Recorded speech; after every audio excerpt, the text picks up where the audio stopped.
Bismillahirrahmanirrahim. Assalamu alaikum. My name is Ali Raza and welcome to Pen Gallery. Dawn Editorial Analysis. इसकी series continue थी and today is 24th of October 2023. सो जी शुरू करते हैं। शुरू करने से पहले पीडीएफ लिंक डिस्क्रिप्शन के अंदर अवेलेबल है इस न्यूज़पेपर का भी और इस लेक्चर का भी। यू कैन डाउनलोड अगर आप करना चाहें तो। सेकेंडली व्हाट्सएप चैनल जो है उसका लिंक भी डिस्क्रिप्शन के अंदर अवेलेबल है, आप वहां से हमें फॉलो कर सकते हैं। And any question you can ask in comment section and thank you. अब हम कंटिन्यू करेंगे जी फर्स्ट एडिटोरियल। और शुरू से मैं आपको बता दूं कि आज के जो तीन के तीन एडिटोरियल हैं they are very important regarding paper perspective. ठीक है जी। तो फर्स्ट वन है नल एंड वॉइड। ये बेसिकली पहले मैं इसका आपको क्रक्स बता दूं कि what is inside of this editorial. Inside ये है कि जो सुप्रीम कोर्ट ऑफ पाकिस्तान है उसने एक डिसीजन दिया है, जजमेंट दी है, और उस जजमेंट डिसीजन के अंदर उन्होंने ये कहा है कि 9 मई का जो वाकया हुआ था उसमें जिन लोगों को अरेस्ट किया गया और उन अरेस्ट करने के बाद मिलिट्री कोर्ट्स के अंदर उनका ट्रायल जो करना था कि मिलिट्री कोर्ट्स के अंदर उनका ट्रायल होगा, तो ये चीज जो है ये गलत है। कॉन्स्टिट्यूशन इस चीज की इजाजत नहीं देता। जो सिविलियंस हैं उनको, जो सिविलियन कोर्ट्स हैं उन्हीं के अंदर उनका ट्रायल होना चाहिए। तो लिहाजा इस चीज को रोका जाए और सिविलियन कोर्ट्स में उनके केसेस को ट्रांसफर किया जाए और यहीं पे उनका ट्रायल चलेगा और यहीं पर उनको पनिश किया जाएगा। सो जी ये है इस एडिटोरियल के अंदर। और फिर आगे जो है जहर है एडिटोरियल में, जो एडिटर है वो अपना ओपिनियन भी देता है चीजों के बारे में। तो ये स्टोरी थी और इसके बारे में ओपिनियन दिया जाएगा। सो कंटिन्यू करते हैं जिसमें फर्स्ट नल एंड वॉइड। इसका मतलब क्या होता है? इसका मतलब ये होता है no longer has any legal effect. किसी भी चीज के जब लीगल इफेक्ट नहीं रहता, ठीक है, तो हम उसे कहते हैं नल एंड वॉइड। ठीक है, इनवैलिड जब कोई चीज हो जाती है जिसकी कोई वैल्यू नहीं रहती, कैंसिल्ड आप कह जाते हैं किसी चीज का कैंसिल्ड आउट हो जाना। ठीक है, इसे कहते हैं null and void, have no legal effect. ठीक है, ठीक। अब जी स्टोरी पहले आपको मैंने क्रक्स बता दिया, लेकिन जाहिर एडिटोरियल वाले ने लिखी है तो उसको मैं थोड़ा सा समराइज कर लेता हूँ। 9 मई का इवेंट होता है जी पाकिस्तान के अंदर। पीटीआई जो गवर्नमेंट, पीटीआई जो पॉलिटिकल पार्टी है उसके बंदों के ऊपर ये इल्ज़ाम लगाया जाता है कि उन्होंने पाकिस्तान के मुख्तलिफ इलाकों में आग लगा दी है, कोर कमांडर के घर को आग लगा दी है, पाकिस्तान की सरकारी अमलाक को जलाया है। तो उनको पकड़ा जाता है, अरेस्ट किया जाता है और उनको सिविलियन, जो वो सिविलियन थे जिनको पकड़ा था, और उनका जो ट्रायल था वो मिलिट्री कोर्ट्स में जी किया जाएगा, ये उनको पनिश किया जाएगा। तो ये थी पीछे बैकग्राउंड में। अब नई 9 मई का जो इवेंट था उसमें क्या रियलिटी है वो आप सबको पता है, मुझे बताने की जरूरत नहीं है क्या ड्रामेबाजी हुई थी। सुप्रीम कोर्ट अब इस चीज को लेकर, सिविलियंस को लेकर, जो जिनका मिलिट्री कोर्ट्स के अंदर ट्रायल चलना था, सुप्रीम कोर्ट के 5 मेंबर्स बेंच ने एक फैसला किया है इसके खिलाफ। ठीक है, खिलाफ क्या कि मिलिट्री कोर्ट्स में ये ट्रायल नहीं चलेगा। ठीक है, ये फैसला किया जी। अब उस फैसले के जब किया जाता है तो एक्सप्लेनेशन दी जाती है कि 2 सेक्शंस आर्मी एक्ट के ऐसे हैं जो इस चीज को जस्टिफाई करते हैं कि सिविलियन जो हैं उनका ट्रायल मिलिट्री कोर्ट के अंदर हो सकता है, मगर वो दोनों के दोनों क्या हैं, अनकॉन्स्टिट्यूशनल हैं, कॉन्स्टिट्यूशनल नहीं है। उनकी जो नेचर है, जो जस्टिफ इनके मिलिट्री एक्ट के वो वाले 2 सेक्शंस जो इस चीज को वाजिया करते हैं या इस चीज को सपोर्ट करते हैं कि सिविलियंस का जो ट्रायल है वो मिलिट्री कोर्ट में हो सकता है, वो बेसिकली अनकॉन्स्टिट्यूशनल है, वो उनकी कॉन्स्टिट्यूशनल नेचर नहीं है। और उसके बाद कॉल किया गया कि रेगुलर क्रिमिनल कोर्ट जो हैं उनको यूज किया जाए सिविलियन ट्रायल्स को इस फैसले के अंदर। इस फैसले में ये कहा गया कि रेगुलर क्रिमिनल कोर्ट्स को यूज किया जाए। ठीक है, और उसके बाद जो जजमेंट है ये वाला जो फैसला है इससे क्या हुआ है, सिविलियन की सुप्रीमेसी हुई है and constitutional order over non democratic shoulders. अब आगे ये वाला ओपिनियन वाला अब आगे जो है ना वो चीजों को एक्सप्लेन करना शुरू कर देता है कि ये जो फैसला हुआ है इस फैसले से क्या काम हुआ है, इस फैसले से जो सिविलियन लोग हैं उनकी सुप्रीमेसी हुई है और इसके अलावा जो कॉन्स्टिट्यूशन है हमारा उसकी नॉन डेमोक्रेटिक शॉर्टकट्स हम ले रहे हैं, यानी कि जो मिलिट्री जो टांगे फंसा रही है, अपनी पावर को बढ़ा रही है, अपने कोर्ट्स की पावर को बढ़ा रही है, उसके ऊपर भी इस फैसले से क्या हुआ है, कॉन्स्टिट्यूशन को सुप्रीमेसी हासिल हुई है। आगे वो कहता है कि ये जो पिटीशन थी ना ये काफी देर से पेंडिंग पड़ी हुई थी कि मिलिट्री ट्रायल्स होना चाहिए, उन 102 लोगों का जो अरेस्ट हुए हैं ये नहीं हुए, तो इसके ऊपर पिटीशन थी और इस पिटीशन के ऊपर जो था कोर्ट ने ये कहा हुआ था कि जब तक फैसला नहीं हो जाता आपने मिलिट्री ट्रायल शुरू नहीं करना, लेकिन इसके बावजूद जो आर्मी है जो मिलिट्री है उन्होंने इनका मिलिट्री ट्रायल शुरू कर रखा था। ठीक है, ये इसकी बैकग्राउंड में था। अब आगे आ जाएंगे आप लोग, जो एडिटोरियल में मेन क्रक्स होता है, जो जान होती है इसकी, पेपर पर्सपेक्टिव से भी मोटा इम्पोर्टेंट है और आपका जो आइडियाज को आपकी मेच्योरिटी ब्रेन की जो है उसको बढ़ाता है, चीजों के बारे में आपको क्लैरिटी देता है। अब वो ये कहता है कि ये जो है ना ये सिर्फ 102 लोगों का ट्रायल, मिलिट्री ट्रायल की स्टोरी नहीं है। ठीक है ना, ये जो जजमेंट हुई है, ये जो काम है ये सिर्फ 102 लोगों का नहीं है कि 102 लोगों को ट्रायल किया जाए या नहीं किया, मगर ये एक डिबेट है। डिबेट किस चीज के ऊपर है कि पाकिस्तान में किस किस्म का गवर्नेंस स्ट्रक्चर है जी, कि पाकिस्तान के अंदर कौन सा गवर्नेंस स्ट्रक्चर जो है वो डोमिनेट कर रहा है पाकिस्तान के अंदर। ठीक है, इसमें फिर वो दो ऑप्शन देता है, नंबर 1 ये वाली और या नंबर 2 ये वाली, दोनों को डिस्कस करता हूँ जी। कहता है पहला, क्या ये कॉन्स्टिट्यूशनल ऑर्डर है, ऐसा ऑर्डर जो कि हमारे फाउंडर का, जो पाकिस्तान के फाउंडर थे कायदे आजम मोहम्मद अली जिन्ना, उन्होंने एक ख्वाब देखा था, क्या वो वाला कॉन्स्टिट्यूशनल ऑर्डर है। उस कॉन्स्टिट्यूशनल ऑर्डर के अंदर तो कुछ चीजें ये वाली थी जी, और वो चीजें क्या थी कि हर जो शहरी है उसको इक्वल जो है ना कंसीडर किया जाएगा, इक्वल होगा under the law. Number 2, due process जो है वो रिस्पेक्ट का जो है किया जाएगा कि हर एक शहरी की बराबर इज्जत की जाएगी। तमाम जो अदारे हैं वो काम करेंगे अपने लीगल बाउंड्स के अंदर, यानी कि उनकी जो लीगल बाउंड्रीज हैं उनके अंदर काम करेंगे। तो क्या ये सारा पाकिस्तान के अंदर हो रहा है, क्वेश्चन करता है। सेकेंडली वो कहता है कि ये हो रहा है या फिर ये हो रहा है कि पाकिस्तान के अंदर, और शुड विजन भी होता, सिक्योरिटी स्टेट बनता जा रहा है पाकिस्तान एक पूरी की पूरी, जहां पर जस्टिस, लॉ, इंसाफ करना, लॉ बनाना, फॉरेन पॉलिसी को देखना या इकोनॉमी को देखना, ये सारे के सारे काम कौन कर रहा है जी, ये सारे के सारे काम एक सिक्योरिटी स्टेट कर रही है, यानी कि मिलिट्रीराइज हमने इन सब कामों को कर दिया है कि जहां पर इंसाफ भी आर्मी देख रही है, लॉ भी आर्मी बना रही है, फॉरेन पॉलिसी भी जो मिलिट्री बना रही है, इकोनॉमी के फैसले भी मिलिट्री कर रही है, हमने ये काम बना दिया है। तो क्या ये जो है किस किस्म का गवर्नेंस स्ट्रक्चर है जी, वो वाला गवर्नेंस स्ट्रक्चर है जो कायदे आजम ने जिसका ख्वाब देखा था, या ये नया गवर्नेंस स्ट्रक्चर पाकिस्तान के अंदर आ चुका है। तो ये आपने खुद ही इसमें से आप देखेंगे कितने डीपली बात उसने की है, जो आपकी अंडरस्टैंडिंग रिगार्डिंग पाकिस्तान जो है वो बड़ी क्लियर कर देगी कि पाकिस्तान में कौन क्या कर रहा है।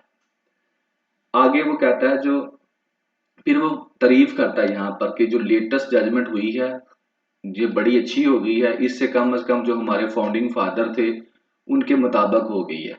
ठीक है ना, और होना अब क्या उसके मुताबिक हो गई है, यानी कि लॉ की, कॉन्स्टिट्यूशन की सुप्रीमेसी हो गई है, कॉन्स्टिट्यूशन के मुताबिक ट्रायल होने चाहिए। अब कहता है होना क्या चाहिए कि कस्टडी जो है ना, जो मई 9 के जो मुलजम थे उनकी सिविलियन को अथॉरिटीज को कस्टडी दे दी जाए। ठीक है ना, और उसके बाद जो भी उन्होंने क्राइम किए हैं, तो यहाँ वो आगे फिर कहता है एक तो ये कस्टडी दे दी जाए, दूसरी वो चीज बड़ी इंपॉर्टेंट कहता है कि अगर कोई बंदा कोई क्राइम करता है, तो यहाँ पर एक सिविलियन बंदा क्राइम करता है, उसके ऊपर इल्जाम लगता है, तो पाकिस्तान के अंदर एक सिविलियन जस्टिस सिस्टम है।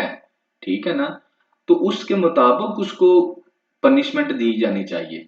ठीक है ना, और फिर अगर उस जस्टिस सिस्टम के अंदर वो कहता है किसी किस्म का लकूना है, कोई खामियां हैं, बुराइयां हैं, तो ये नहीं करना चाहिए कि हम उस पूरे हमें यानी कि उन खामियों को दूर करना चाहिए, एड्रेस करना चाहिए, उन खामियों को दूर करना चाहिए, ना कि ये करना चाहिए कि हम क्या करते हैं, रिप्लेस कर दें उस सिविलियन जस्टिस सिस्टम को किससे, एक मिलिटराइज्ड जस्टिस से। कि हम क्या कर सर कहेंगे जी ये जो हमारा सिविलियन जस्टिस सिस्टम है ये बड़ा कमजोर है, ये लोगों को सजा नहीं दे सकता, तो लिहाजा आप ऐसा करें कि मिलिट्री कोर्ट में ले लें केस को। ये गलत है। हमें ये करना चाहिए कि बजाय इसके हमें जो प्रॉब्लम्स हैं जो जस्टिस सिस्टम के अंदर उनको दूर करना चाहिए और उसको बेहतर करना चाहिए। आगे कहता है कि आखिरकार ये उम्मीद की जाती है कि ये जो जजमेंट जो फैसला हुआ है ये सिर्फ जो है इस वक्त अप्लाई नहीं होगा, बल्कि सिर्फ 9 मई के केसेस पर अप्लाई नहीं होगा, बल्कि आने वाले वक्तों में कोई भी ऐसा काम होता है जहां पर मिलिट्री कोर्ट्स कहती है कि हम सिविलियन का ट्रायल करते हैं, तो वहां पर भी ये फैसला एप्लीकेबल होगा कि नहीं, सिविलियन का ट्रायल करना सिविलियन जस्टिस सिस्टम का काम है, ना कि मिलिट्री कोर्ट्स का काम है। तो यहाँ पर आपको काफी हद तक ये क्लैरिटी होगी होगी कि किस तरह पाकिस्तान की मिलिट्री जो है वो नॉन डेमोक्रेटिक वे के अंदर अपनी जो पावर्स है उनको मिसयूज कर रही है, और जस्टिस सिस्टम के अंदर, लॉ मेकिंग के अंदर, फॉरेन पॉलिसी के अंदर, इकोनॉमी के अंदर हर जगह पे वो टांग जानबूझ कर अड़ा रही है। PIA collapse.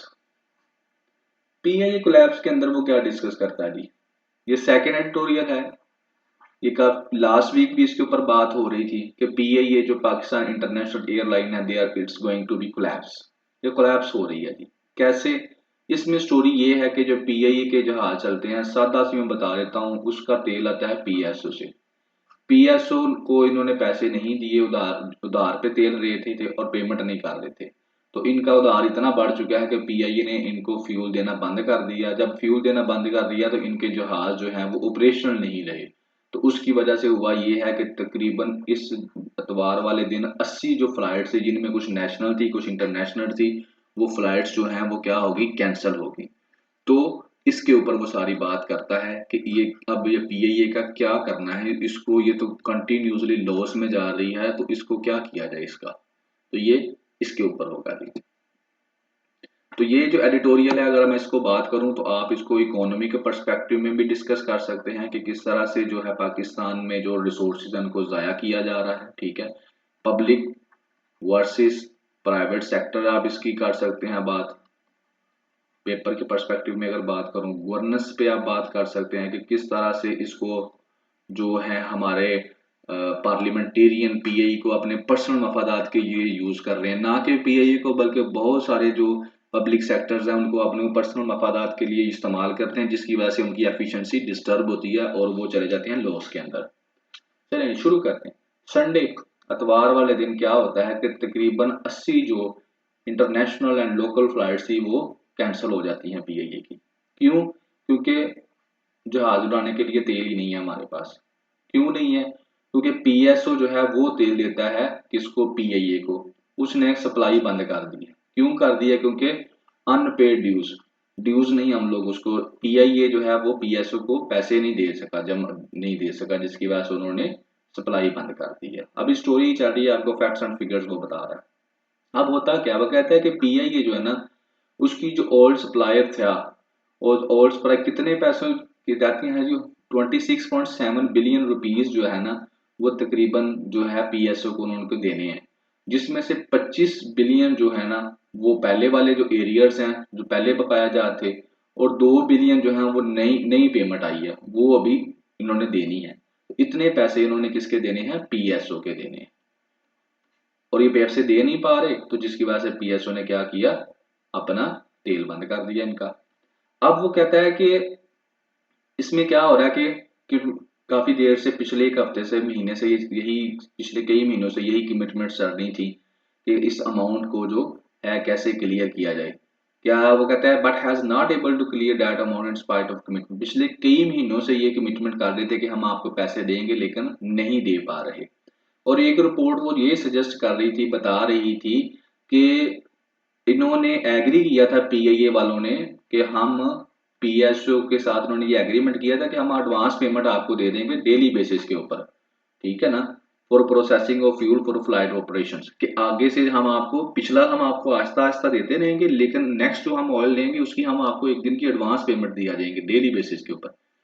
लेकिन ये काम उन्होंने किया, लेकिन थोड़े दिनों के लिए किया, लेकिन उसके बाद फिर वो क्या कर दिया, वो नहीं कर पा सके क्योंकि उनके पास पैसे ही नहीं थे देने के लिए, और पीएसओ ने क्या किया, स्टॉप, तेल बंद कर दिया उनका। अब क्यों कर दिया तेल बंद पीएसओ ने, अब नेक्स्ट क्वेश्चन ये आता है कि पीएसओ दे रहे हैं उनको, वो भी गवर्नमेंट का अदारा है, वो भी, तो क्यों, क्या प्रॉब्लम क्या हो रही है। वो कहते हैं कि पीएसओ अब खुद फाइनेंशियली तौर पर जो है ना बड़ा फंसा पड़ा हुआ है। क्यों, क्योंकि ये सिर्फ एक ये वाला अदारा नहीं है जो पीआईए का है जो पैसे नहीं दे रहा उधार पे पैसे, और भी बड़े पाकिस्तान के अदारे हैं जिन्होंने पीएसओ के पैसे देने हैं और वो तेल उनसे ले रहे हैं, लेकिन पैसे उनको दे नहीं, उधार पे काम चल रहे हैं। और लास्ट टाइम डॉन के अंदर एक रिपोर्ट आई थी जिसमें अंदर मुख्तलिफ डिपार्टमेंट्स के ऊपर भी बात हुई थी कि किसने किसने पैसे देने हैं। तो यहाँ पर वो मेंशन करता है कि तकरीबन ₹760 बिलियन जो हैं वो पावर कंपनीज जो हैं उन्होंने अभी तक पे करने हैं, उन्होंने अभी तक नहीं दिए। उन्होंने भी पीएसओ कितने पैसे देने हैं, मतलब क्या है कि पीएसओ जो है पाकिस्तान स्टेट ऑयल, अब ये पीछे से तेल खरीदता है जी पैसे देकर, अब आगे सरकारी महकमे से तेल ले लेते हैं लेकिन इसको पैसे नहीं देते, जैसे पीआईए है, पावर कंपनीज है, या कोई और भी कंपनी है। तो जब ये इसको पैसे नहीं देंगे तो अल्टीमेटली ये पीछे से how it will purchase, import करते हैं ना सऊदी अरेबिया से हम, तो कैसे इंपोर्ट करेगा जी ये। तो खुद इस वजह से फिर क्या हो रहा है कि उन्होंने क्या किया है कि पावर कंपनीज ने भी इतने पैसे देने हैं तो वो नहीं दे पा रहा तेल, उसने तेल बंद कर दिया फिर अल्टीमेटली। तो इस वक्त कहते हैं कि ये जो पीएसओ है ना, ये जो पाकिस्तान की एयरलाइन है इसको नहीं सपोर्ट कर सकता, क्योंकि कोई और जो इंटेंटी है, कोई और जो है उसके साथ हेल्प ही नहीं कर रहा, सिर्फ कहते हैं जी पीएसओ ही तेल देता जाए। आगे वो कहते हैं कि ये जो पीआईए की एयरलाइन है इसके मंथली लॉसेस तकरीबन 13 बिलियन रुपीज हैं, यानी कि हर महीने इतने पैसे 13 बिलियन जो है वो लॉस में जा रही है। क्यों जा रही है, और एक दूसरी तरफ ये भी बात करता है कि इसकी लायबिलिटीज जो हैं वो 713 बिलियन की हो गई हैं और इसके एसेट्स 110 बिलियन के हो गए। यहाँ पर एक बड़ा ब्लंडर है जी। अब मैं आपको सादा सी बात बताता हूँ, जैसे आपको समझ आ जाएगी कि ये लायबिलिटीज और एसेट्स में डिफरेंट क्या होता है। लायबिलिटीज बेसिकली अगर मैं बात करूं, जो लायबिलिटीज होती है ना, लायबिलिटीज होती हैं इंजॉयमेंट वाली चीजें। जैसे मैं आपको सादी सी कोशिश करता हूँ समझाने की कि एक फार्मर है, ठीक है, फार्मर के पास दो चीजें हैं, एक है ट्रैक्टर जिसके ऊपर वो हल चलाता है, फसलों में काम करता है, और एक है उसके पास कार जिसके ऊपर वो सिर्फ झूले लेता है, एंजॉय करता है। अब ये जो ट्रैक्टर है ना जी, बेसिकली ट्रैक्टर है एसेट, ठीक है, और ये जो कार है ये है लायबिलिटीज। कार ने कमा के उसको कुछ नहीं देना, ठीक है, बस शौक पूरा करना, एंजॉयमेंट। लेकिन ट्रैक्टर है एसेट, क्योंकि ट्रैक्टर ने उसको कमा कर देना है। उसकी जमीन अगर घर वाली कोठी वाली है जिसके उसने बेंगलो बनाया हुआ है तो वो आ जाएगी उसकी लायबिलिटीज के अंदर। लेकिन अगर उसकी वो वाली जमीन जो एग्रीकल्चरल लैंड है जहां पर वो खेती बाड़ी करता है और वहां से फसल उगाता है और बेचता है, बिजनेस, वो उसका एसेट है। तो आप यहां से समझ गए होंगे कि एसेट वो होता है जो आपको कमा कर देता है, जहां से आपको प्रोडक्शन आती है। लायबिलिटीज वो होती है जो आपको कमा कर नहीं देती, बस आपका शौक शूक पूरा करती है, एंजॉयमेंट आपको करवाती है, ठीक है, लेकिन वो आपको कमा कर कुछ नहीं देती। तो अभी का जो पीआईए का ये हाल है कि उसके 713 बिलियन रुपीज कहाँ पे किस चीज में है जी, लाइबिलिटीज में है, और 110 बिलियन की क्या है, एसेट्स हैं। मैं अगर और उसको सादा करूं तो ये बड़े अच्छे अच्छे उन्होंने कोई चीजें बना ली होंगी, लेकिन जहाज जो है वो उनके खराब होंगे।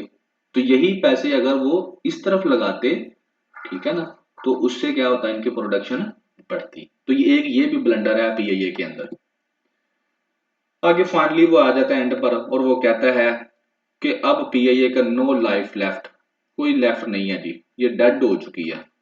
क्योंकि एज ए बिजनेस भी और ब्रांड भी इसका यानी कि क्या हो चुका है कि ब्रांड का एक नाम होता है ना उसकी क्वालिटी के ऊपर, तो वो भी तबाह बर्बाद हो चुका हुआ है, ठीक है ना। और अब ये क्लियर हो चुका है कि जो फाइनेंशियल बेरलोट है ना इसको सही नहीं कर सकती, हम अगर इसको सपोर्ट भी करना चाहें तो हम इसको बेहतर नहीं कर सकते। क्यों, क्योंकि जो इसके फ्लाइट के ऑपरेशन है बहुत कम श्रिंक हो चुके हैं, बिल्कुल कुछ जो फ्लाइट है ये इसकी फ्लाइट जो है कुछ एरियाज को कवर करती है, सारी दुनिया में अब ये नहीं जा रही। और इसके जो फ्लीट्स हैं सिर्फ 19 ऑपरेशनल हैं, जो है जो वो भी पुराने हैं। सिर्फ कितने जी 19 तैयारे हैं इन लोगों के पास, फ्लीट्स जो है जहाज हैं सिर्फ 19 हैं पीआईए के पास, आप खुद हिसाब लगा लें सिर्फ 19, और वो भी पुराने एजिंग बूढ़े हुए हुए, ठीक है ना।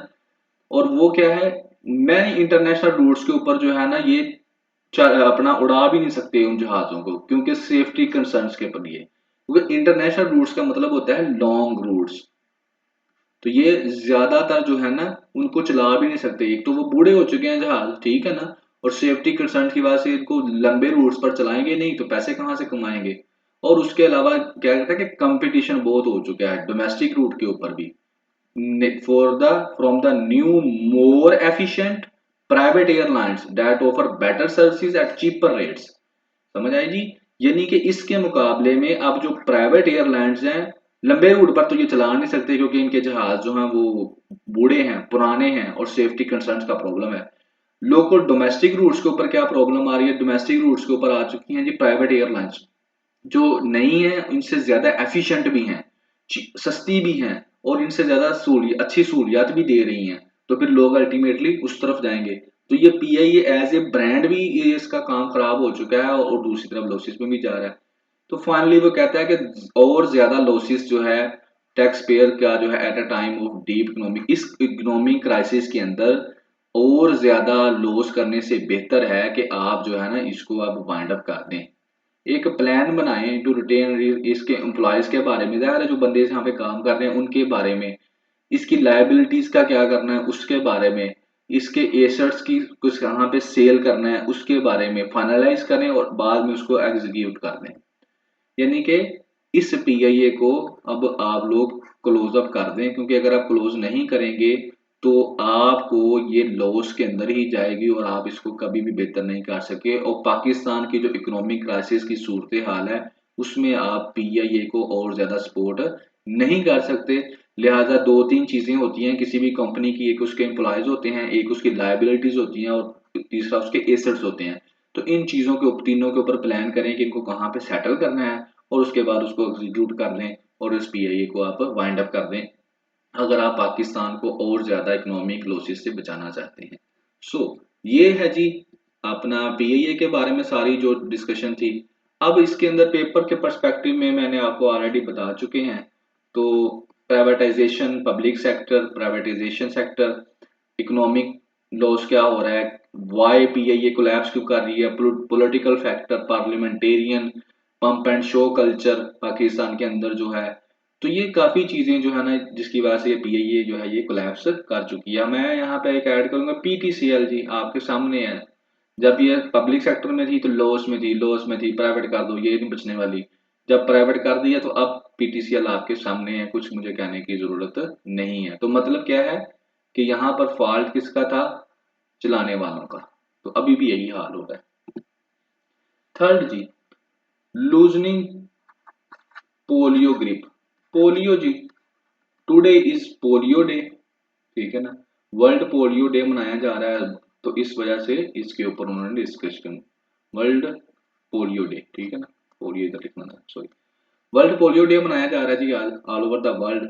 तो इस पर्सपेक्टिव में वो डिस्कस कर रहा है कि वेयर पाकिस्तान स्टैंड, कि पाकिस्तान कहाँ पर खड़ा है, पाकिस्तान में पोलियो की क्या सूरत हाल है, और इसमें ज्यादातर वो सजेशंस आपको देगा भी कि क्या करना चाहिए कि पाकिस्तान ताकि इस पोलियो वायरस से फ्री हो जाए, ठीक है, हम जो बच्चों को वैक्सीन पिला रहे हैं वो हमारी बंद हो जाए, हमारी जान छूट जाए। तो इसमें ये जो ज्यादा इसने सजेशंस दी हैं और बहुत अच्छी अच्छी सजेशंस भी दी हैं, ऑलमोस्ट इसने सारी की सारी काफी कवर कर दी हैं, और अल्टीमेटली ये हेल्थ केयर से रिलेटेड है जी, पाकिस्तान में हेल्थ केयर का जो टॉपिक भी है और हेल्थ केयर पे हम वहाँ पे कहाँ स्टैंड कर रहे हैं। पोलियो जी, वर्ल्ड पोलियो डे मनाया जा रहा है, और फिर वो कहता है आगे पाकिस्तान पे आ जाता है, सीधा पाकिस्तान की बात करता है कि पाकिस्तान में राइज है environmental sample testing positive for the polio virus. अब यहाँ पर एक चीज आपके लिए मे बी न्यू हो, अब हो क्या रहा है कि ये अगर पाकिस्तान है ना, अब ये नहीं देखा जा रहा कि ये जो वायरस है ये किस किस बच्चे के अंदर मौजूद है, ठीक है। अब ये रैंडमली ये कराची है, ये लाहौर है, ये इस्लामाबाद है, मुल्तान है, सक्खर है, तो ये मुख्तलिफ इलाकों के जो इन्वायरमेंटल सैंपल लिए जा रहे हैं, तो वहाँ पर जो हवा है, जहाँ पर गंदगी है, वहाँ पर सैंपल कलेक्ट किया जाता है और फिर उसको चेक किया जाता है कि क्या उसके अंदर पोलियो वायरस है या नहीं है, ताकि हम, क्योंकि होगा तो फिर ही लोगों को अफेक्ट करेगा ना, है या नहीं है, इस चीज को चेक किया जाता है। उसके बाद अब जब ये चेक किया गया है तो पता चला है कि इस महीने, सिर्फ इस महीने 11 जगह पर क्या हुआ है, 11 नई जगह पर हम लोगों को, यानी कि 11 जगह पर हम लोगों को क्या मिला है, पोलियो वायरस की मौजूदगी मिली है। और ये 7 शहरों के अंदर हुआ है, जिसमें कराची, लाहौर, पेशावर, क्वेटा, बन्नू, पिशीन एंड चमन जो है वो इंक्लूडेड है इस महीने। और अगर सब की बात की जाए, total count of positive sample इस साल की बात की जाए, तो हमें 54 जो जगह है पाकिस्तान की, वहां पर पोलियो वायरस जो है उसकी मौजूदगी का पता चला है। और जबकि जो पोलियस केसेस हैं वो सिर्फ और सिर्फ 4 जो हैं कंफर्म हुए हैं, यानी कि जिन्होंने बच्चों को अफेक्ट किया है और जो प्रैक्टिकली हमारे सामने आ चुके हैं कि ये जो चाइल्ड है, ये जो बच्चा है, ये इसमें पोलियो वायरस ने असर किया है और इस वो हमें नजर आ रहा है, हिट हुआ है बाय पोलियो वायरस 4 केसेस के अंदर। लेकिन जो 54 पॉइंट्स पाकिस्तान के अंदर ऐसे हैं जहां पर वो पोलियो वायरस की मौजूदगी हमें मिली है। अब इसके अंदर फिर वो कहता है एक और रिपोर्ट जो है वो अलार्म करती है कि ये genetic link between some of these samples are and previous detections, कि अब एक तो है यहाँ पे पोलियो वायरस मिल गया, एक यहाँ पर और एक मैं फॉर एग्जांपल यहाँ पर ले आता हूँ, ठीक है। और एक अब ये है कि इन इन वायरस, ये वायरस और तरह का है, ये वायरस है, यानी कि इनके अंदर जो जेनेटिक है ना, जिस तरह हम सब इंसान तो हैं लेकिन हमारा डीएनए हर एक का डिफरेंट है, जेनेटिकली हम डिफरेंट है, तो ये वायरस भी सारे जेनेटिकली डिफरेंट है। लेकिन जो बाप होता है और बेटा होता है, फादर एंड सन, उनका डीएनए मैच करता है, फादर और सन का काफी परसेंटेज, उसमें ज्यादा परसेंटेज मैच करती है, ठीक है। तो कहते हैं कि एक और चीज हमारे सामने आई है कि ये जो वायरसेस है ना, इनका आपस के अंदर जेनेटिक लिंक भी है, यानी कि यहाँ पर जो वायरस मिला है वो इस वायरस से जेनेटिकली एक जैसा है। तो ये एक और अलार्मिंग पोजीशन बन गई है हमारे लिए। और इसकी वो मिसाल देता है कि कराची के खुमारी एरिया के अंदर जो मिला है, अक्टूबर के अंदर जो मिला था, उसका जेनेटिक सिमिलरिटीज हैं उसके साथ जो कराची के एस मांचर कॉलोनी में अगस्त में मिला था वायरस, ठीक है। तो इससे भी क्या हो रही है, एक नई एक अलार्मिंग सिचुएशन बन चुकी है कि ये जो जेनेटिकली भी वायरस एक जैसे हैं जो मुख्तलिफ इलाकों में पाए जा रहे हैं। इस कनेक्शन से हमें ये पता चलता है कि ये जो है ना पोलियो वायरस, ये ज्यादातर जो गंदा पानी है, वैक्सीज वैसे जहां पर ज्यादातर गंदा पानी है, ये जो जेनेटिकली एक जैसा है ना, ये उस इलाकों में जहां पर गंदा पानी है एक जैसे वायरस पाए जा रहे हैं।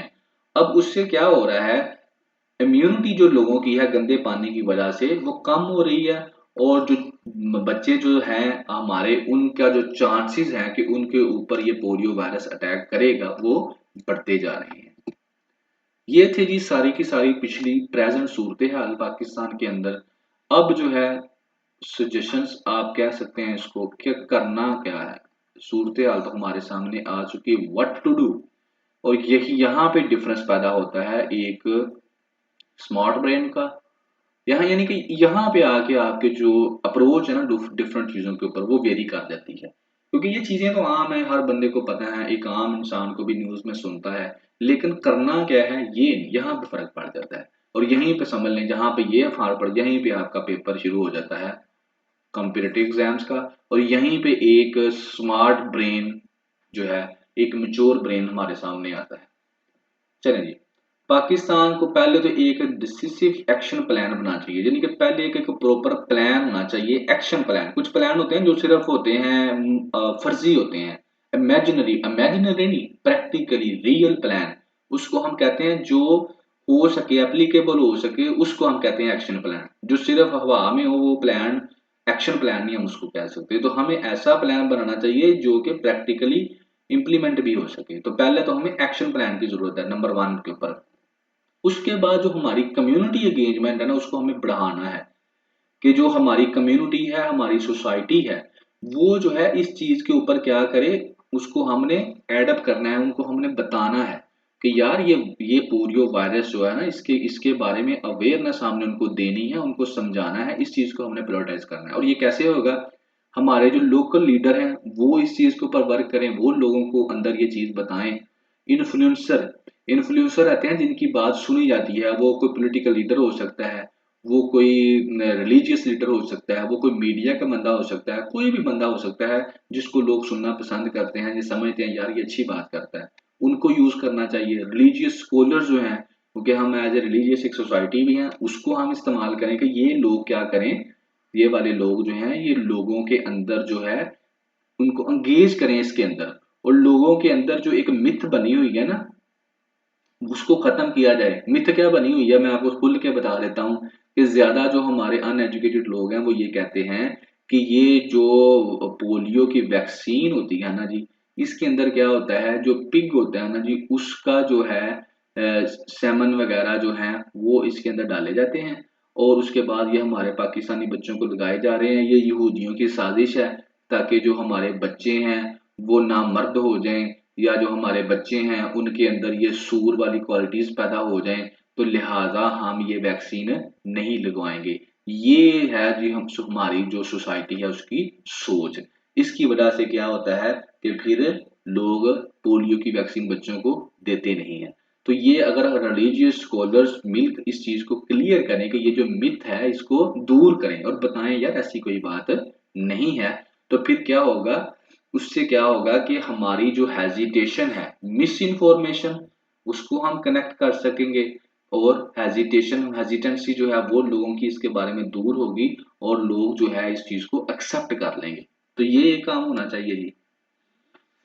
और उसके बाद अगली चीज ये भी होनी चाहिए कि हम one size fit all strategy नहीं कर सकते कि वही स्ट्रेटेजी हम लाहौर के लिए बना दें, वही हम क्वेटा के लिए बना दें, वही हम क्या करें बजोड़ एजेंसी के लिए बना दें, ऐसा बिल्कुल नहीं हम कर सकते। देयर इज अ डिफरेंस, ठीक है ना, कल्चरल डिफरेंस है और इनके बहुत ज्यादा डिफरेंस है। तो हम one size fit all strategy काम यहाँ पाकिस्तान में काम नहीं करेगी। May not work across Pakistan diverse regions, क्योंकि पाकिस्तान के हर एक एरिया का डिफरेंट एक एटीट्यूड है वहां के लोगों का। तो वन फिट स्ट्रेटजी नहीं बनानी पड़ेगी, हमको क्या करना पड़ेगा, हर एरिया की जो यूनिक चैलेंजेस हैं, हर एरिया के चैलेंजेस मुख्तलिफ हैं, उनको सामने रखकर हर एक के लिए अलग-अलग स्ट्रेटजी बनानी पड़ेगी। और हमारे इस रिस्पॉन्स को बेहतर करने के लिए हमें क्या करना पड़ेगा, पहले सर्विलेंस को बेहतर करना पड़ेगा। सर्विलेंस सिस्टम जो है वो बड़ा इंपॉर्टेंट है, उसको हमें बेहतर करना पड़ेगा, स्ट्रॉन्ग करना पड़ेगा। सर्विलेंस होता है किसी चीज को, यानी कि उसको सुपरविजन करना, उसको देखना, डीपली देखना, एनालाइज करना, ठीक है ना। तो इसके अंदर क्या होगा, टेक्नोलॉजी के अंदर हमें इन्वेस्ट करने की जरूरत है इस काम के लिए। जो लोग काम कर रहे हैं उनकी ट्रेनिंग की जरूरत है। डाटा जो है वो शेयर करना चाह पड़ेगा हमको एक इलाके का दूसरे इलाके के साथ, ताकि हम क्या कर सके, टाइमली डिटेक्शन कर सकें केसेस की और इन्वायरमेंटल सैंपल्स की। ठीक है, तो ये काम हमको करने पड़ेंगे, किस लिए, स्ट्रेटजीज को, सर्वेलेंस सिस्टम को बेहतर करने के लिए। इस इलाके में केस डिटेक्ट हुआ है, सैंपल डिटेक्ट हुआ है, वर्क फोर्स जो है वो बड़ी ट्रेन हो ताकि वो इस टेस्ट को अच्छे से कर सकें, टेक्नोलॉजी हो ताकि हम फौरन जो है वो अपन भेज सकें। जिस तरह मैं एग्जांपल दूं कि पंजाब के अंदर एक डिंगी जो फेवर था उसकी एक एप्लीकेशन बनाई हुई है छोटी सी, और वो इंस्टॉल्ड है, और मुख्तलिफ पब्लिक सेक्टर्स के अंदर उसको इस्तेमाल किया जा रहा है फॉर डाटा शेयरिंग। तो फौरन पता चल जाता है कहाँ पर डिंगी केस हमारे सामने आया है। एक और चीज वो कहता है कि क्रॉस बॉर्डर कोलैबोरेशन बड़ी ही जरूरी है। उसकी रीजन ये है कि अफगानिस्तान है बिल्कुल हमारे साथ, और बहुत से लोग अफगानिस्तान में, तो बिल्कुल आपको पता है जो इन्वायरमेंट है, जो एजुकेशन लेवल है, जो उनकी अप्रोच है टू वर्ल्ड पोलियो वायरस, तो वैक्सीन तो वो बिल्कुल ही नहीं लेते। तो वहां से ये क्या होता है, वहां से भी अफगानिस्तान से लोग पाकिस्तान आते हैं, तो उससे भी ये वायरस जो है ट्रांसफॉर्म होता है एक जगह से दूसरी जगह पर। तो उसके हमें हमें क्रॉस बॉर्डर कोलैबोरेशन की जरूरत है।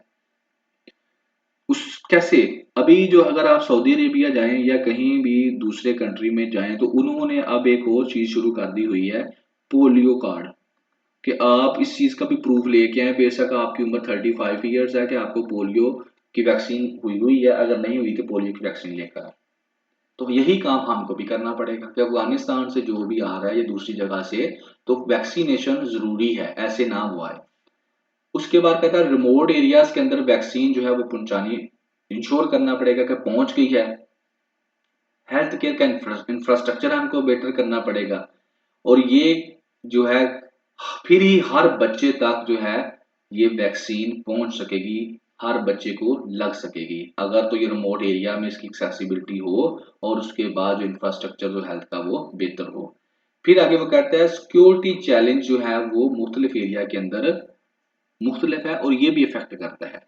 जैसे जो टीम है पोलियो की, आपने देखा है उनको अक्सर उनके ऊपर उनको मर्डर कर दिया जाता है, तो उनकी सिक्योरिटी भी जरूरी है। और फाइनली वो कहता है, फाइनली हमें एक well defined emergency response plan बनाना चाहिए टू रैपिडली एड्रेस आउटब्रेक, कि एक हमारे पास बिल्कुल वेल डिफाइंड इमरजेंसी रिस्पॉन्स हो इस केस के अंदर, कि खुदा न ख्वास्ता अगर पाकिस्तान के अंदर पोलियो वायरस के केसेस की तादाद सडनली कहीं पे बढ़ जाती है, आउटब्रेक हो जाता है ये वायरस, तो हमारे पास एक वेल डिफाइंड इमरजेंसी रिस्पॉन्स होना चाहिए, ताकि हम फौरनली उस इलाके के ऊपर उसको अप्लाई कर सकें।